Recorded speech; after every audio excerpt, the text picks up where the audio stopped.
معاشرے کے اندر اگر اصلاح چاہتے ہیں کہ معاشرہ درست ہو، میں بھی درست ہو جاؤں اور خوبصورت زندگی گزرے معاشرے کے اندر، تو معاشرے کی اصلاح کے لیے اللہ نے سورۃ حجرات میں 9 باتوں کا ذکر کیا، 3 باتوں کے کرنے کا حکم دیا اور 6 باتوں سے نہ کرنے کا حکم دیا، 6 باتوں سے منع کیا۔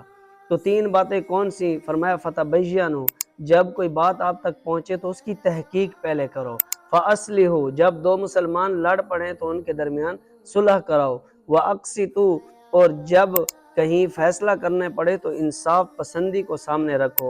اور 6 باتوں کا بارے میں اللہ نے فرمایا کہ یہ 6 باتیں نہ کرو، ان 6 باتوں سے اپنے آپ کو بچاؤ۔ پہلی بات، لا یسخر، لوگوں کا مذاق اڑانا چھوڑ دو، ولا تلمزوا، اور اسی طرح تانا زنی کرنا چھوڑ دو، ولا یغتب، اور غیبت کرنا چھوڑ دو، ولا تجسسوا، ٹوہ لگانا یعنی جاسوسیاں کرنا چھوڑ دو، یہ کیا کر رہا ہے، وہ کیا کر رہا ہے، اس کے پیچھے لگنا، کان لگانا اور جاسوسیاں کرنا، فرمایا اس کو چھوڑ دو۔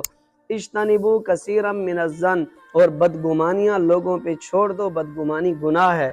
ولا تنابزوا بالالقاب، اور لوگوں کو برے لقب سے پکارنا چھوڑ دو، برے الفاظ سے پکارنا چھوڑ دو، برے ناموں سے پکارنا چھوڑ دو۔ اگر اصلاح چاہتے ہیں معاشرے کی اور اپنی، تو فرمایا ان 6 باتوں کو اپنی زندگی سے نکال لو اور وہ 3 باتیں اپنی زندگی کے اندر لے آؤ تو معاشرہ درست ہو جائے گا۔ سکون پا